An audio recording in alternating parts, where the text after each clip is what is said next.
Good morning, everyone, and welcome to Brookings Governance Studies for our panel today on democracy at risk, solving critical problems threatening U.S. elections.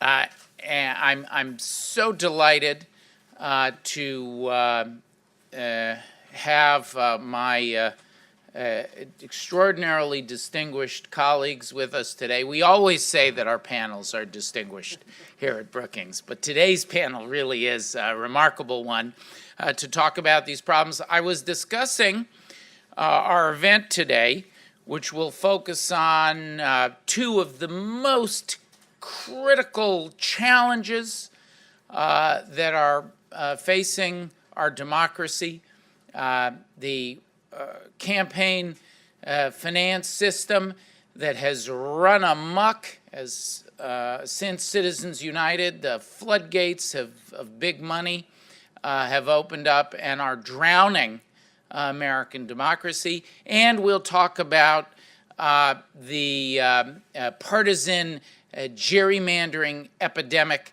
that has squeezed our congressional districts into unrecognizable contortions and that insulate our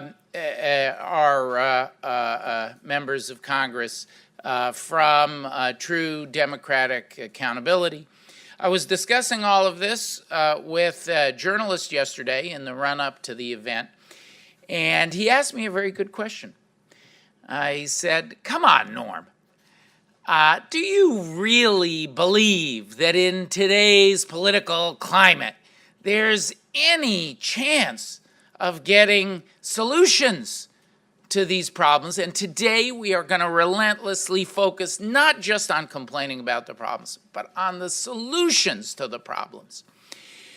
And I told my friend in the Fourth Estate that the genius of the American experiment, now for almost 3 centuries, is that every time we confront a challenge, major existential challenges, which I believe the campaign finance crisis and the gerrymandering abuse constitute, they attack the fundamental American idea, one person, one vote.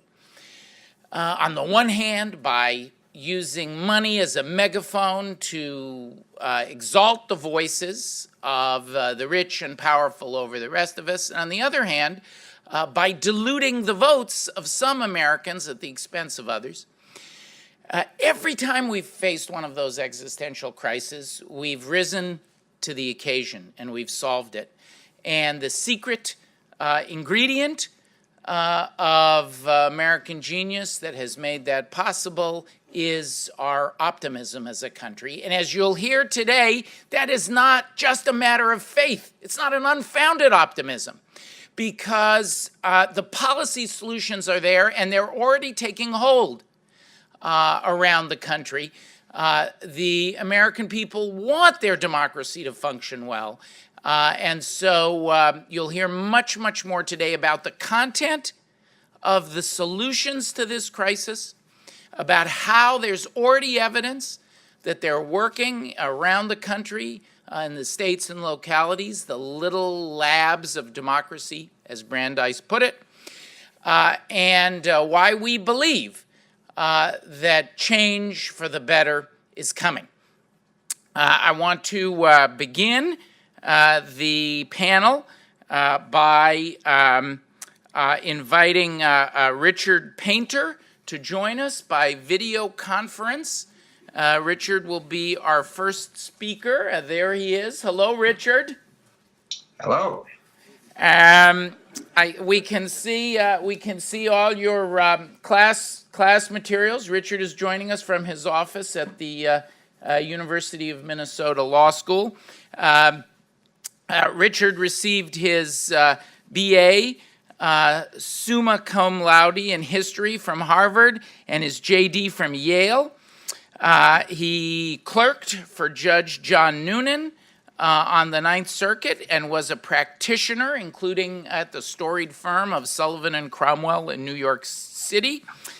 He has been a tenured member of the law faculty at the University of Oregon and the University of Illinois, and he has been the J. Walter Ritchie Professor of Corporate Law at the University of Minnesota Law School since 2007.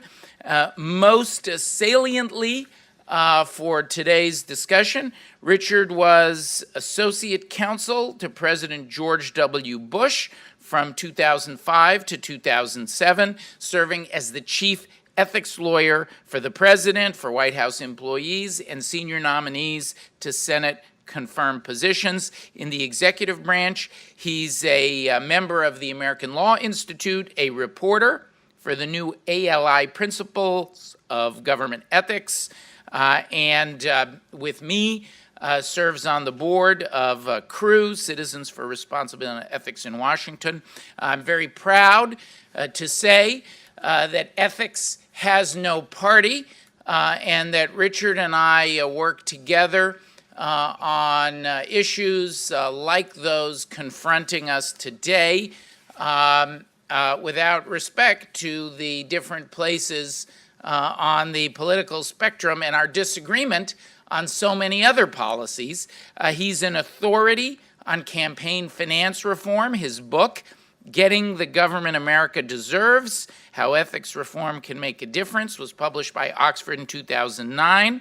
And his additional volume, Taxation Only with Representation, The Conservative Conscience and Campaign Finance Reform, was put out by Take Back Our Republic in 2016.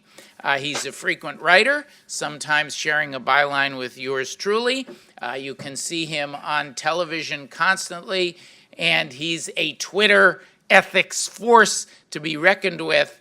Let me remind everyone that you can tweet questions to us today at my Twitter account. Richard, sorry for plugging mine and not yours, at Norm Eisen. And you can follow us on Twitter at #MoneyInPolitics. So as you listen to Richard, tweet us your questions. And without further ado, I give you my colleague and my friend, Richard Painter. Thank you. Thank you very much, Norm. I am pleased to be with you this morning, if only virtually here. I'm teaching a class in about an hour and a half on government ethics. And the problem I want to discuss with you today is the great danger of foreign infiltration of our democratic system through money and politics. And I wrote about this in my book that was published in January 2016, Taxation Only with Representation. In that book, I only mentioned Russia a few times. I don't know if I mentioned Donald Trump at all. I could not imagine that things would have turned out the way they did by November of 2016. But the danger of foreign infiltration of our democratic system is alive and well. The founders feared it, as I discussed in that book, once again, without ever mentioning Donald Trump. The founders tried to protect us from foreign government infiltration of our democratic system through the Emoluments Clause of the Constitution, prohibiting a United States government official from accepting profits and benefits from dealings with foreign governments. But the founders did not envision the great danger that could arise because of our campaign finance system. And after Citizens United, we must be particularly vigilant with respect to foreign government and foreign nationals infiltrating our system. In my book, I go through in detail the extended holdings of Chinese, Middle Eastern, and other companies inside the United States. And I discuss the law. Of course, the law is that it is illegal for a foreign national, a foreign government, a foreign corporation to make any contribution to United States government, to United States federal election. It's illegal under federal law. It's also illegal to drink under the age of 21. And I can assure you, it's a lot easier to get foreign government money into U.S. political campaign than it is to get alcohol into the freshman yard of a typical college campus. And I discuss in detail in my book exactly how that could be done. I have to say, I missed the vote. I didn't figure out that the Russians would be busy buying up Facebook pages and hacking computer systems and the rest of it. So there are plenty of other tricks that foreign governments have and foreign nationals to dominate our system. But the message is really very clear. We want to be an independent country where Americans choose American leaders. We have to fix our system of campaign finance. We need much more disclosure about where money's coming from, who's buying the Facebook pages, who's funding the 501c4 organizations, and the rest of it. We need more transparency. We also need to support small dollar donors. And the solution I suggest in my book is a $200 tax credit for every American to support the candidate of his or her choice. This is critically important. I think it would actually help reduce federal spending and be good for the budget, because at this point, too many elected leaders, Democrat and Republican, are dependent upon large campaign contributors. These include companies with contracts with the United States government that overcharge the United States government. If we want to have small government, government accountable to the people, we're going to fix our campaign finance system. And that's why I suggest in the book Taxation Only with Representation that every American should have that right. And indeed, through statute or constitutional amendment, either way, we could provide that the government has no right to tax anyone, any American who has not been given the chance to have the first $200 of his or her tax money go to selecting the candidate of his or her choice. And that's critically important so that we as Americans have a voice in selecting the people who are spending our money, that we have a right to participate in the primary system, the so-called green primary, or money-driven primary, as Lawrence Lessig has called it. We have a right to participate, we as Americans, and it's critically important that Congress address this issue of campaign finance and recognize that this is a threat to our national security, the current state of affairs. And in 2016, it was Russia with the Trump campaign. In 2018, 2020, and going forward, it could be a different foreign adversary collaborating with a different campaign to undermine the American system of democracy. The founders intended to protect us in the Constitution as best they could at the time. It is our obligation as Americans to defend our own country and to fix our campaign finance system in order to do so. Thank you very much. Thank you, Richard. We appreciate it, and we appreciate your leadership, a leading voice among conservatives, more and more of whom are outraged about the abuses we're discussing today. It is a suitable day for this panel and for Richard's remarks, because when I read my newspaper this morning, I saw that Special Counsel Mueller is investigating donations that were made to Mr. Trump and aligned organizations and activities by those who may have current or prior connections to Russia. I remember, Senator Udall, when I had the privilege of working with President Obama on his State of the Union speech discussing the immediate aftermath of Citizens United, and he warned that the floodgates were going to open, including foreign money, and people scoffed, including some in the distinguished individuals in the audience, as I recall, and yet here we are reading about that in the newspaper. It's my pleasure next to introduce Senator Udall. He has earned a reputation as a principled leader who has the integrity to do what is right, and you're going to hear about that leadership in some of the policies that he is so vigorously advocating for. He began service as a United States Senator in 2009. After 2 decades of public life that included stint as U.S. representative and also as New Mexico's state attorney general. The attorneys general are a critically important bulwark in our American checks and balances system. He was reelected to the United States Senate in 2014, and he is now New Mexico's senior senator. He had a distinguished law career before taking public office. He is a graduate of the University of New Mexico Law School. He was a law clerk to Chief Justice Oliver Seth of the U.S. 10th Circuit. He was a federal prosecutor in the U.S. Attorney's Criminal Division, and he was the chief counsel to the New Mexico Department of Health and the Environment. He is a true leader on these issues, and I'm very pleased to welcome him to the Brookings stage. Welcome, Senator.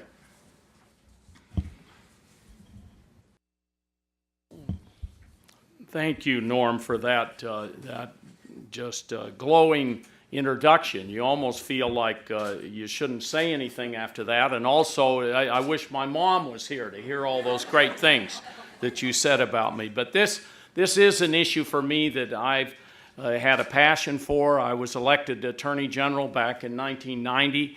And I remember one of the first things we did was, as Attorneys General, write to the Supreme Court and tell them that we were headed in the wrong direction in terms of Buckley versus Vallejo.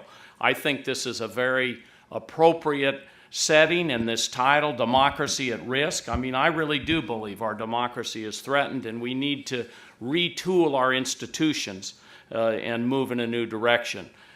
Look at some of the things that are undermining our democracy. The big money and the dark money that you've all heard about. They have a corrupting influence. Gerrymandering of the system, which Norm and Richard have mentioned, which is a big part of what's happening today. Voter suppression and voting rights.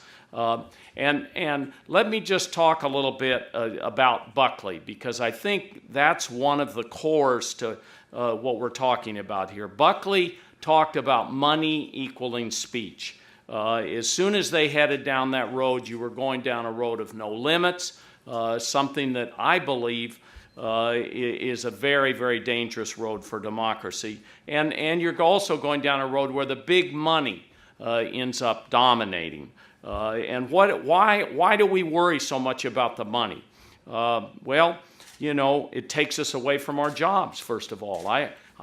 David, I've heard that, and the same thing's true in the Senate, some of these marginal House members are spending 40 hours a week doing fundraising, you know, and you all elected folks, same thing happens in the Senate, but you all elected folks to come back here, meet with each other, legislate, and try to move issues forward. So it takes us away from our jobs. It prevents Congress from acting on the important issues that our nation is involved with. It distorts the marketplace of ideas, totally in favor of the wealthy and the special interest rather than the average citizen. But the hopeful thing is that there are solutions out there. David Price and many others in the Congress have worked on these for years. I'm proud to stand up and be for public financing, where we talk about small contributions, small contributions to match public money, disclosure, full and complete. We could do this now with the internet and our connectivity very quickly, disclose those kinds of things. Many of the, as you know, many of the dark money contributions aren't disclosed at all, and there's hundreds of millions of dollars of that sloshing around the system today. And independent commissions to draw gerrymandering, to prevent gerrymandering. These independent commissions, which I have been have tried to do everything I can to push for those kinds of commissions rather than legislatures drawing the congressional lines. And the most encouraging thing to me, because as Norm said, and I think this is important to repeat, our states in many ways are laboratories of democracy. They come up with ideas. They come up with new ways of doing things. They create new models. And we're seeing on all of these fronts very, very strong, active movements in the states to reform the system. And I believe it's only so long before we pick up many of those reforms and put them in place at the federal level. So real honor to be here with you today. Look forward to the question and answer, and Norm in particular, look forward to the audience participating here. Thank you very much. Thanks. Thanks, Senator. It's now my privilege to introduce Congressman David Price. Just as Senator Udall has been so important to this effort on the Senate side of the Capitol, Congressman Price has been a leader in the House. He represents North Carolina's 4th District. He received his undergraduate degree at UNC Chapel Hill and went on to Yale University to earn a Bachelor of Divinity and a PhD in political science. Although, as someone who studied political science myself decades ago, I would have crossbred it with abnormal psychology to understand our situation today, Congressman. Before he began serving in Congress, he was a professor of political science and public policy at Duke, and he has written 4 books on Congress and the American political system. I don't usually have the pleasure of welcoming members of Congress to the stage who would be overqualified for a Brookings job and might take mine if they were available. But in the case of Congressman Price, I do. Thank you very much. It's great to be back at Brookings and to be with all of you. And Norm, thank you. Thanks, Tom, and all the friends here on the panel.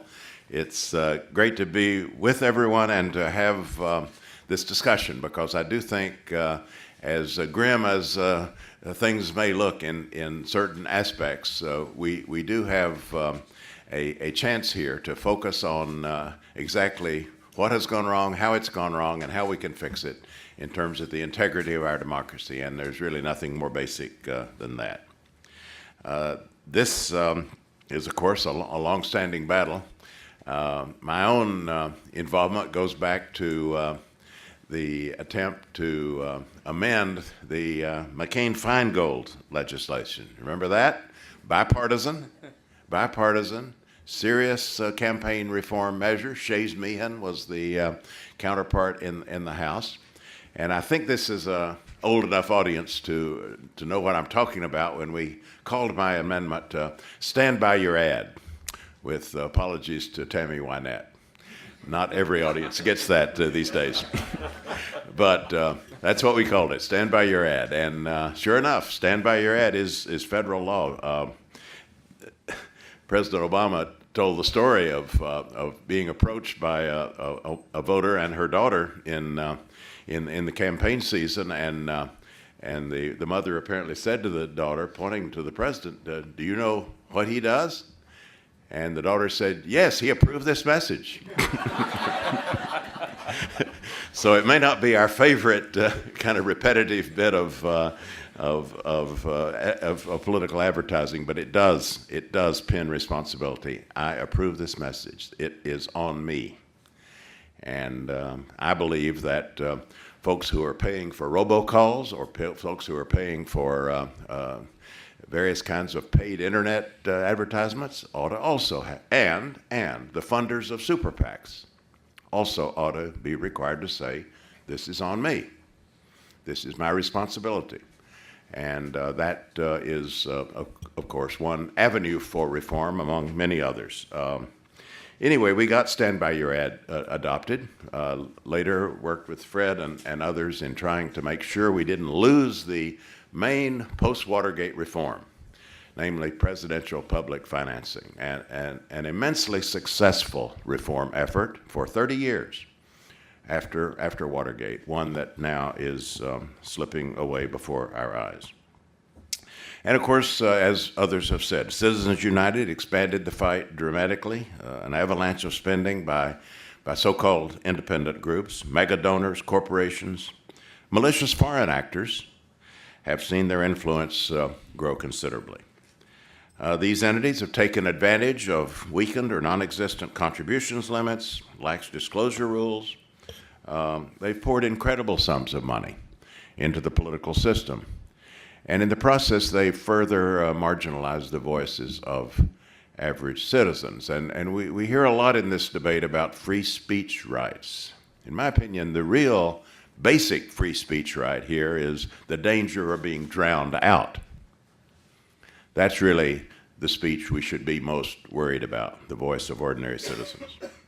Unfortunately, when it comes to our campaign finance system, the Supreme Court has aided and abetted the big money donors. Congress has become an accessory. We've got to demand more of Congress and the courts. Numerous states have enacted voter ID laws. I regret to say my own state has been one of them, one of the worst. Although we have gone to court and have managed to roll back some of the rollbacks, and we are still fighting much of this. But we've had same-day voter registration, the question of provisional ballots, early voting, even Sunday voting has been ruled out in the name of voter integrity.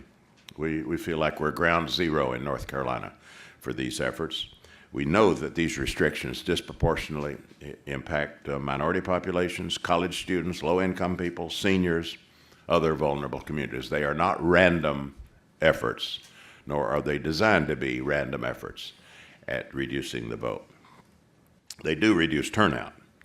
A GAO study in 2014 found that strict photo ID laws reduce turnout by 2 to 3 percentage points. That'll translate into tens of thousands of lost votes in a single state. What are we doing in a participatory democracy, making it harder, not easier to vote? Something's very wrong. We need to also reject hyperpartisan gerrymandering that allows politicians to choose their constituents rather than the other way around. We see the effects of this all over the place. In the House of Representatives, Exhibit A, people rejecting fair compromises, people rejecting even the thought of working together, not on policy grounds, but because of a primary threat that they feel, or the prospect of an outside special interest, men spending millions on attack ads in their district. For Republicans especially, the resolve that nobody will ever get to the right of me. How many times have we heard that? It's seen by many as the ticket to political survival because of these bubbles of congressional districts that we have, because of the threat, not from the other side, not from a fair debate in somewhere near the middle of the political spectrum, but by a far right or in some cases far left primary challenge. We've fought over this in North Carolina for years, over state and federal district maps. We're still fighting over it. It takes forever. The decade's over before you have these questions resolved. Several districts, including the one I occupied for 4 years, have been declared unconstitutional racial gerrymanders, and additional challenges are making their way through the courts. The real game changers we need here are a Wisconsin decision, the Wisconsin case decision, that provides fuller protections against purely political gerrymanders, and or, I believe, federal legislation that'll move us along in the states toward nonpartisan commissions to draw the districts. We already have that in a number of states that needs to be done in all the states. So it's clear our democratic system is facing threats on multiple fronts: campaign finance, voter participation, gerrymandering, chief among them. If there's a silver lining, it's that people are figuring this out. More and more Americans are beginning to realize that special interests are subverting our democratic system, and we have some clear policy prescriptions to overcome our current challenges. For years now, like-minded colleagues, including Tom Udall and myself, have worked together, putting forth concrete proposals to update and strengthen our system. Small donor public financing for presidential and congressional races, updated disclosure and coordination rules for super PACs and other outside entities, enhanced disclaimers for new forms of paid political communication, nonpartisan redistricting reform, automatic voter registration, and on and on. It's a long list, but it isn't too complicated, really, when you think about the history of reform and the kind of prescriptions that we can, I believe, honestly make for how to make things better. We do have this sense of urgency now, and we've got to act on that. We can't let our politics descend even further into mindless polarization, allow public cynicism to turn further into disengagement. It's a recipe for disaster. It's dangerous for our democracy. So what we're doing this morning, what we're focusing on is extremely important, and I appreciate all of you for your engagement. Thank you. Thanks, Congressman. Let me remind everybody that you can tweet questions to us at Norm Eisen. I've gotten some great ones already. I'm going to be asking the panel some of them. And hashtag money in politics. I'm going to now turn to two of the most distinguished leaders of civil society to begin our conversation and ask some of the hard questions that the senator and the congressman's eloquent articulations of the problem and the solutions. I love the emphasis on the solutions. Some of the questions that are raised. I'm going to begin with Fred Wertheimer from Democracy 21. Nonpartisan, nonprofit organization that works to strengthen our democracy and to empower citizens in the political process. Fred is a recognized national leader and spokesman on these issues. He has served as a lawyer in numerous Supreme Court campaign finance cases and in developing campaign finance policy for decades now. He's been named by the Legal Times as among the 100 greatest lawyers in Washington over the past 30 years. I would certainly agree because he's my mentor in these issues. So if there's anybody in the room or watching on Facebook Live who's vexed by my perpetual harping on these questions, you can blame Fred. He's been deeply immersed in the process of finding solutions to these problems and working with the senator and the congressman and others, including myself and Richard, on really leading the policy development for this new set of solutions to campaign finance and gerrymandering abuses. I know that because his office is a couple blocks from here. I frequently visit it whenever I do. He's got a pile of policy proposals on his desk. I'm pleased to turn to him now. Fred, you've been doing this for more than 4 decades, and here we are today with a dysfunctional political system on our hands, perhaps even worse than during the Watergate crisis that stimulated the first great wave of modern reforms. What makes you believe that there is any chance to effectively repair the democracy problems our country is facing? Is it a lost cause? And why do you think any of the things we're talking about can actually happen and work? Thanks, Norm, and thanks to you and Brookings for doing this event. Thanks to my colleagues for being here. Thanks to the members of Congress who are true leaders on these issues. And unlike Senator Udall, I am pleased that my wife was here to hear Norm's introduction.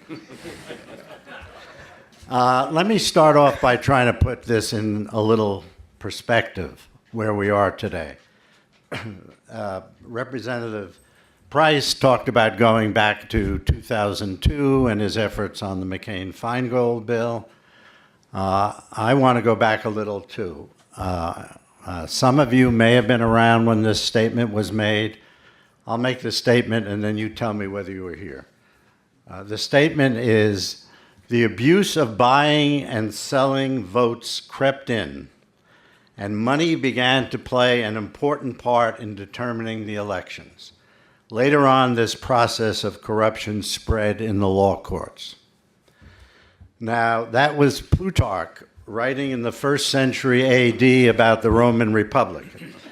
So I guess most of you probably were not there at the time. Fred actually began his career as an advisor to Plutarch. I drafted some legislation to deal with that. Look, the issues we're dealing with are cyclical, and they always have been. You have scandals, you have reforms work, people start to press against the reforms break down, you have new scandals, you have new reforms. It's a continuum. We can't ever entirely solve the problems, but we can contain the problems and we can reduce them to manageable low levels. We've done it in the past. We are currently in the scandal stage. When you have 100 individuals give $1 billion to super PACs in the last election, you're in the scandal stage. That's an average of $10 million per donor. When you have a president who, unlike his predecessors, insists on continuing to profit from a worldwide business while he is representing the interests of all Americans and has inherent conflicts of interest, you're in the scandal stage. These scandals will grow and they will create opportunities for reform. Now, Norm says, why isn't this hopeless?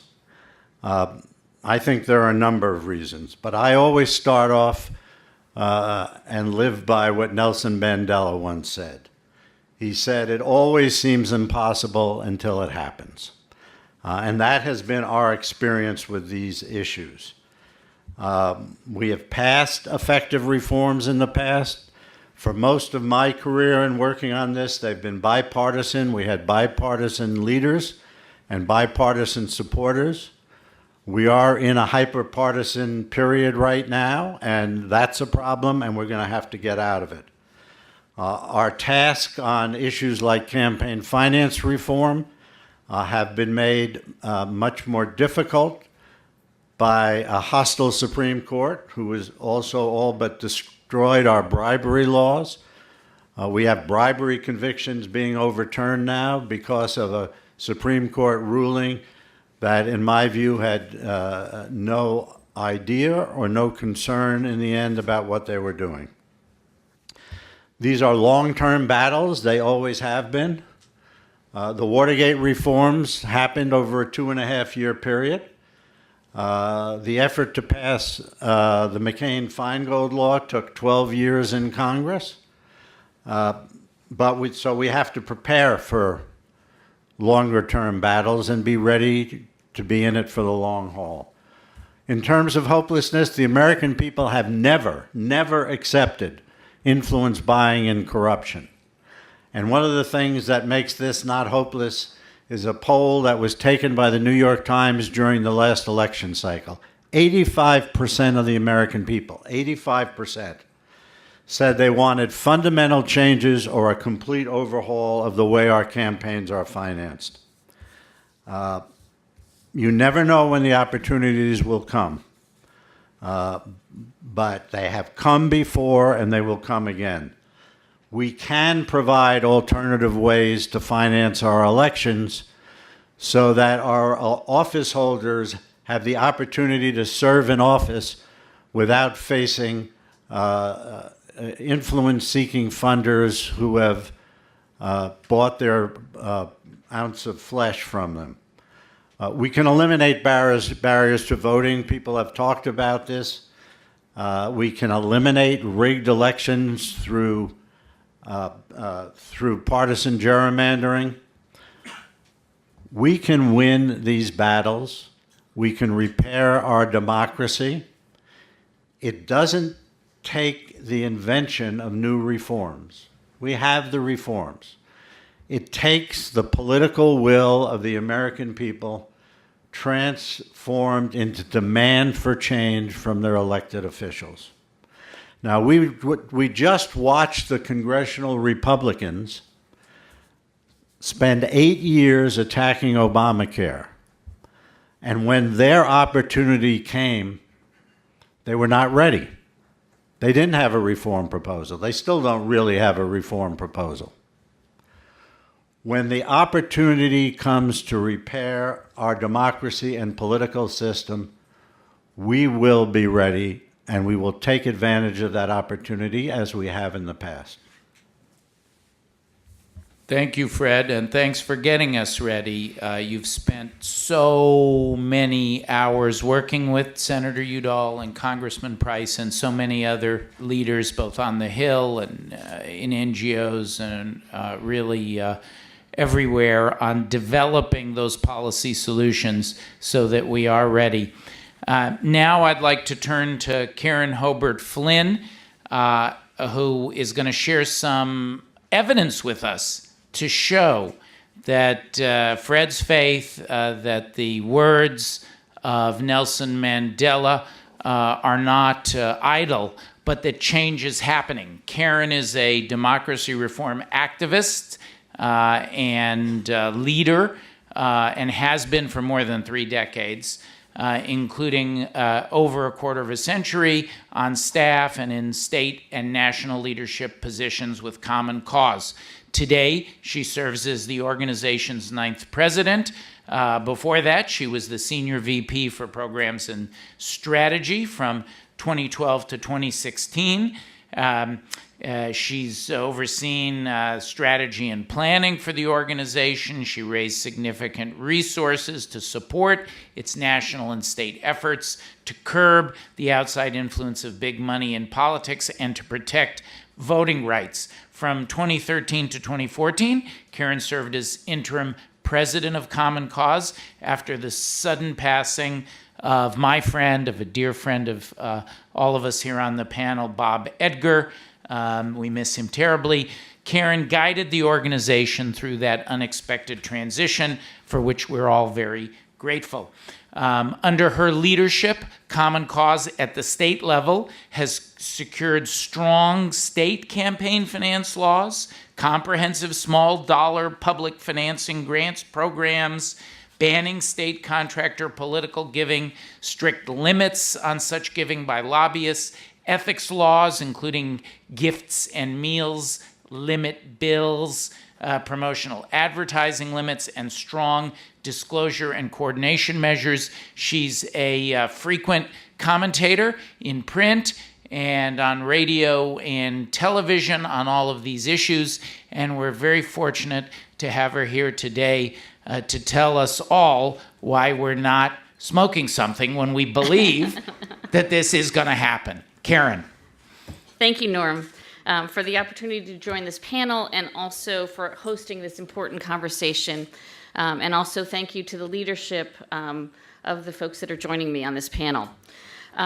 Here's what I know as someone who's worked at the state level and worked with our leaders across the country on reform measures. The solutions that we talked here today not only move and are passing, but also with bipartisan support.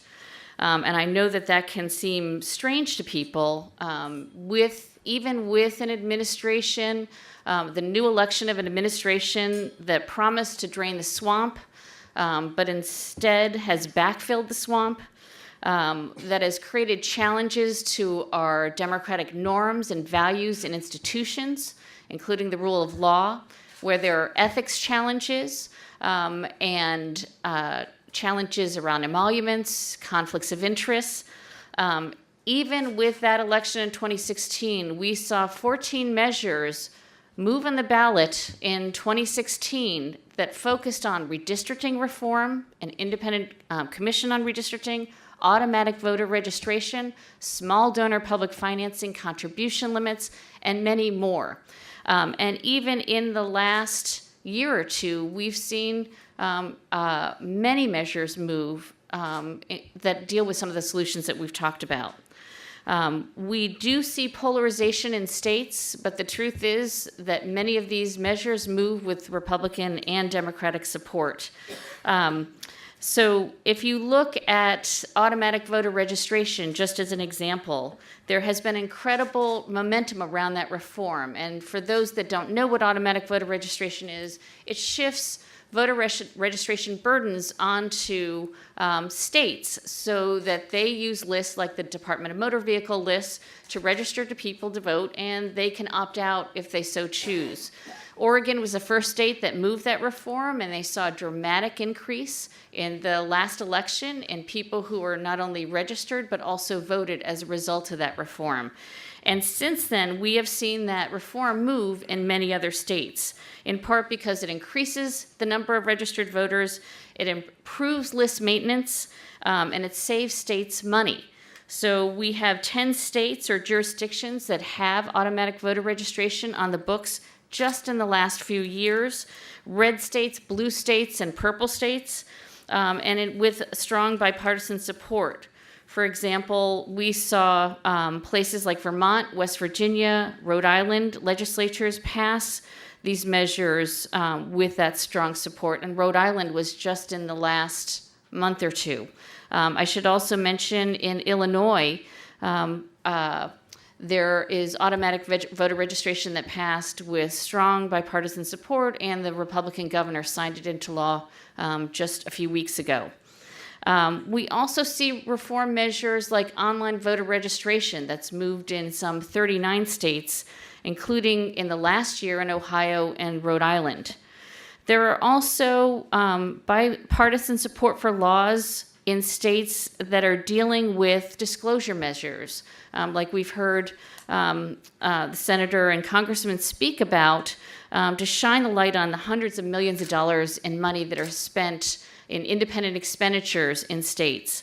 When Citizens United came down, we saw a flurry of states in 2010 and 2011 try and move reforms to deal with disclosure, and we saw that move in more than 24 states. As we started to see special interest money funnel its way through shell corporations and other entities, we recognized we needed something stronger. And the disclosure reform policy at the federal level that's been in discussion, and we've been trying to get a vote on for many years, has had trouble moving, but it's moved at the state level. Massachusetts, a couple of years ago, passed a disclose-like reform, as did Rhode Island. And California's legislature also moved solutions like disclosure just in the last week. Redistricting reform is another challenge, talking about nonpartisan independent commissions to draw the district lines instead of having legislators do that, has been in place in places like California and Arizona and several other states for many years. But we are also seeing real interest in moving that at the state and local level, with Ohio being the most recent state to move redistricting reform with broad bipartisan support that puts in place a commission of leaders and also standards about how they would draw the district lines. And they're doing that for legislative districts, but are looking to do it for congressional districts as well. We even saw in 2016 in Sacramento, and we're seeing other local jurisdictions look at moving measures to draw district lines for city council seats with an independent commission.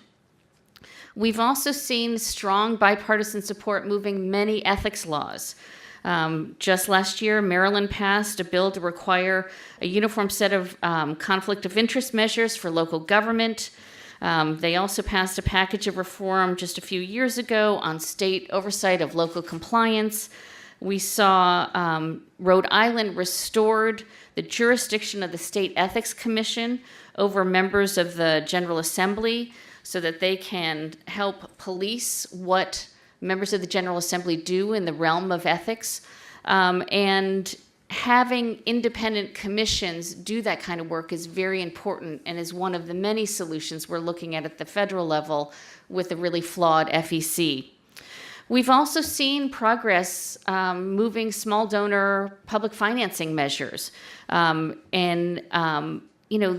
Like these other issues we're talking about, these are issues that fundamentally shift power. What we're talking about is putting money into the hands of challengers that take on incumbents. And so it is very difficult to move. I know because I worked at the state level for many years and moved public financing for statewide and legislative districts in Connecticut many years ago, and that program is still has had 5 election cycles under its belt and is still working with 74% participation, Republicans and Democrats. But we've also seen reforms move in Seattle most recently using democracy vouchers, where 4 $25 vouchers are given to residents in Seattle to give to candidates of their choice. And that is just getting off the ground. And it will be really interesting to see how this new tactic using the voucher system can work in Seattle. We've had reform measures move in Montgomery County and Howard County, Maryland, within the last year, and many other states are looking at these kinds of reforms. And I think one of the things that we are learning is that the states really are innovating and learning from each other. So states that were looking at automatic registration in Oregon, looking at that they use DMV lists, are also trying to find other ways to bring in other voters. So for example, in California, as they implement automatic registration, they are looking at social service agencies and actually public universities, so that if you register for a class, you could be registered to vote and then have the chance to opt out. So we believe that even in a polarized political climate, states and localities are really eager to embrace these reforms. And as an organization that works in this space, we have seen tremendous growth in activists wanting to engage both in pushing back about the things they see at the federal level that they're concerned about around conflicts of interest and emoluments, but also they want to engage in these concrete democracy measures, these reforms that are moving at the state and local level. And that's one of the things that gives me hope. Thank you. Thank you. Thank you, Karen. I had prepared a very long list of questions to cross-examine the panel, but I'm going to dispense with those. We're going to take a round of 3 questions from the audience. We're going to go a little long. The panelists, assuming I hear no objection from the panelists. So please keep your questions concise. There are 2 of my very nice Brookings colleagues with microphones, and I'll do 1 question from the internet as well, from Twitter. So why don't we do 2 questions from the audience, and then I'll check my Twitter feed and take 1 from Twitter. All right, we have a lady sitting right here and a gentleman right here. Thank you very much. I agree on voter suppression, problem with money, all of the election interference. But I want to ask you all a question, including Mr. Painter, if he's still there, about personal citizen responsibility, because there is a tendency to only vote if you're 30-something in presidential elections. And so my question relates to not just voting in local, state, and off-year elections, but also the responsibility to engage in with people that you didn't vote for that you just don't not show up and you burrow in, and the need for that kind of personal responsibility for 20-somethings, 30-somethings, rural, urban. Thank you. Good question. Personal responsibility. This gentleman here.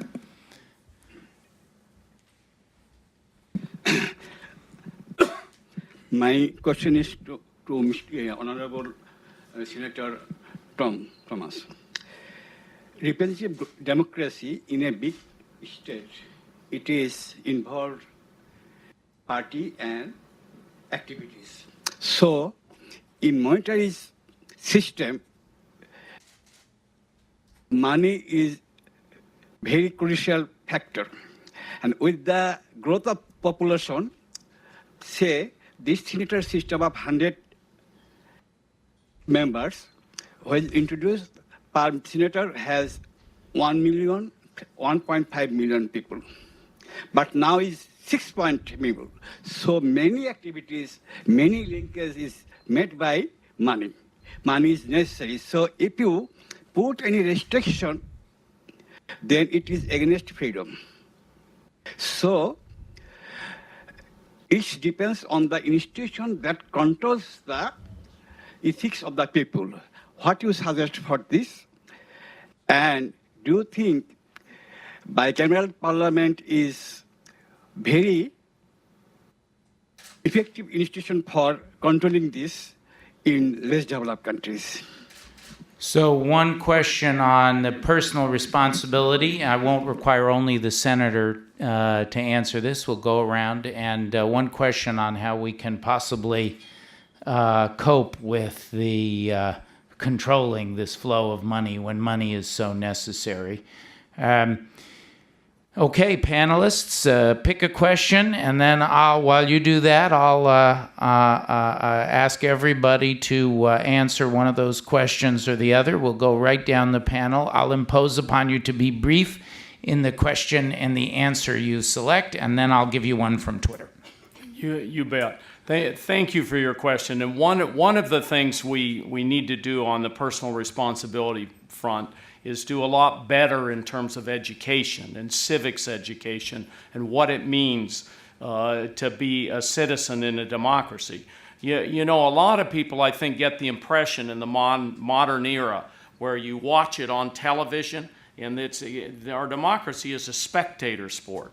Well, it's not. It's a participatory activity. We need everybody involved, and you're right that younger people have kind of a fall off in terms of participation. But the other thing that is incredibly hopeful is that whenever there's a candidate, especially at the presidential level, that excites people with real policy solutions to big problems the country faces, the youth participation goes up.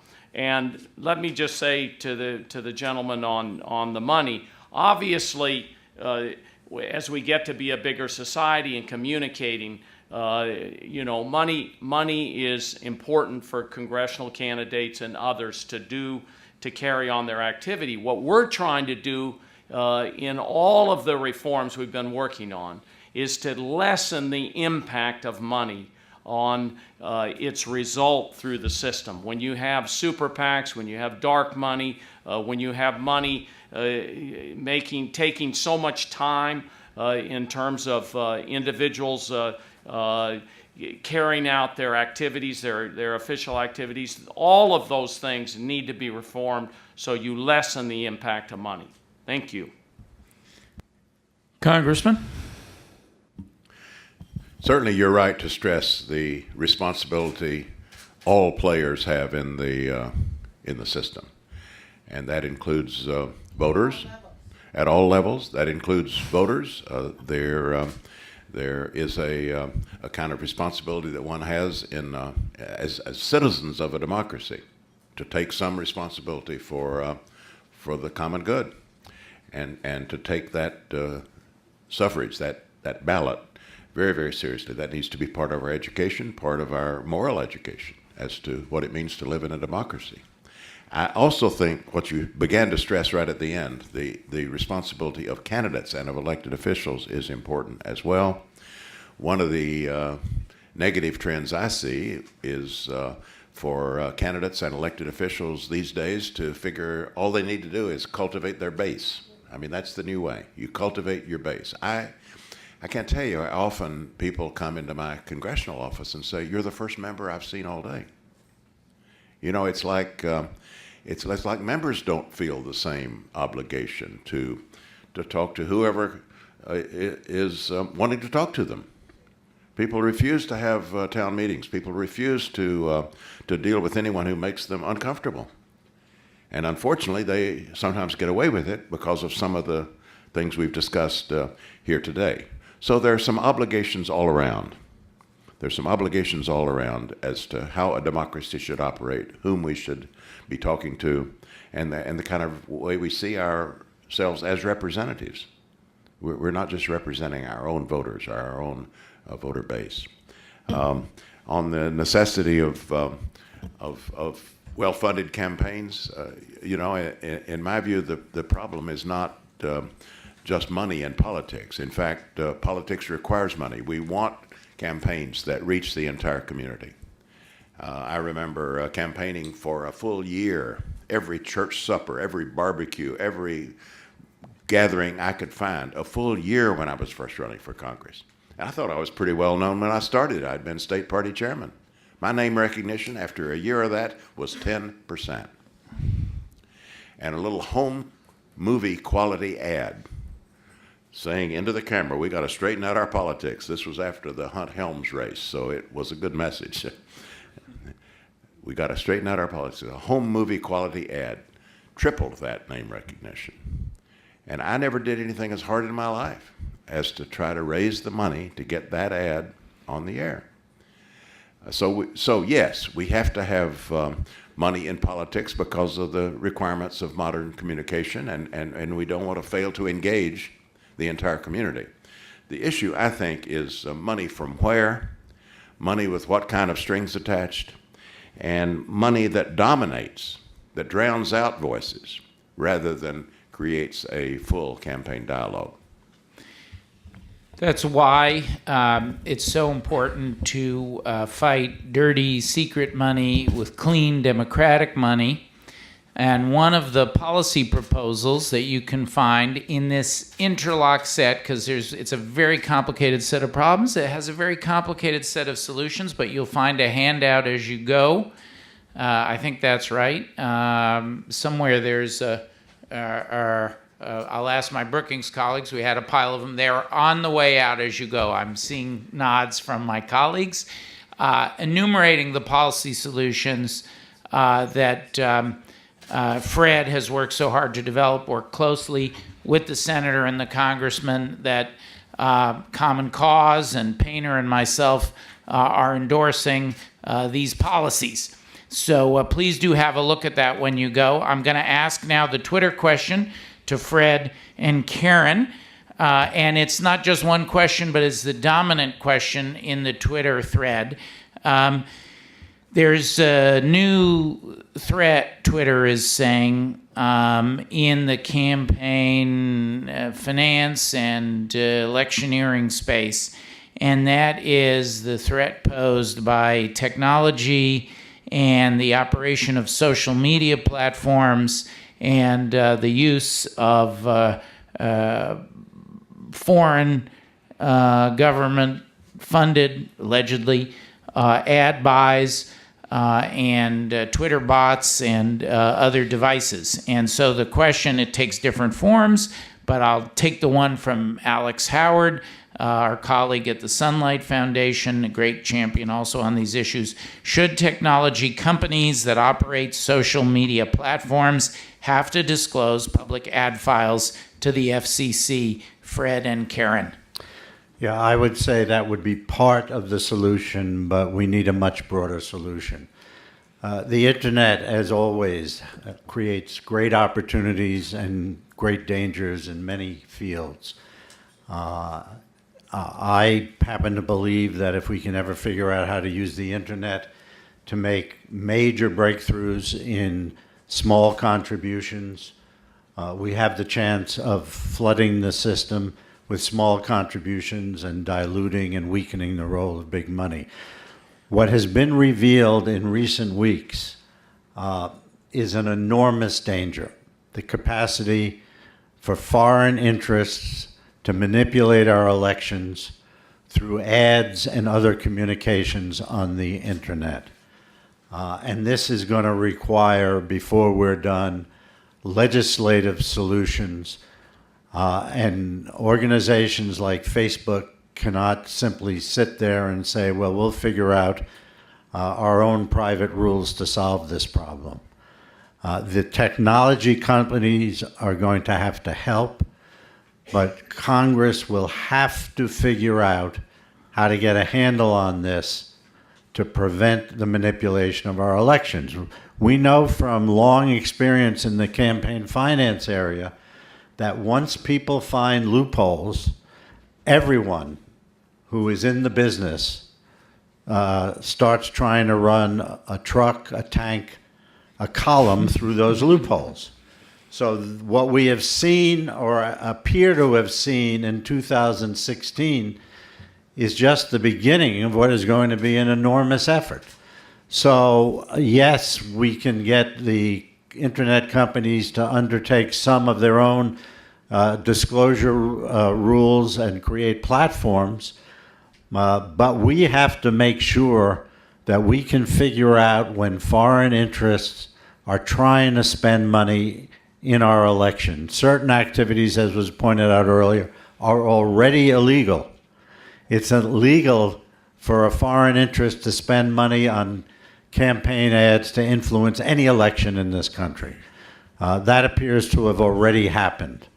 So the campaign ads are one aspect, but there are larger questions here. There appear to be efforts to manipulate through communications that never mentioned a candidate. It's a tough, tough job, but we better solve it, or else we're going to see this grow exponentially. Karen, we have gone a little long. I'd like to go even longer, but I'm getting some audience attrition. However, we would give you the last word to wrap up today. You know, I agree with Fred in terms of foreign interference. There have to be broader solutions. It's terrific that Facebook has come forward with some measures. I think we have to go further, and not just foreign interference, but people want to know who is spending money on ads. Not, you know, a $25 buy, but large sums of money. They want to know. Disclosure is important. And we have seen more people embrace looking at structural reforms, not just groups like Common Cause that focus on democracy reforms, groups that work on environmental issues, labor groups, business groups, and others believe that we need to be moving structural reforms to strengthen our democracy. And that is a very hopeful sign in my book to move these kinds of solutions. Always good to end on an optimistic note. I invite all of you back for the celebration when these policies are put into place. I am confident. I'm confident in the wisdom of our country. It sometimes takes a little while, but we always, always do the right thing. Thanks to all of you for joining us, and I thank our panel for a great conversation. Thank you.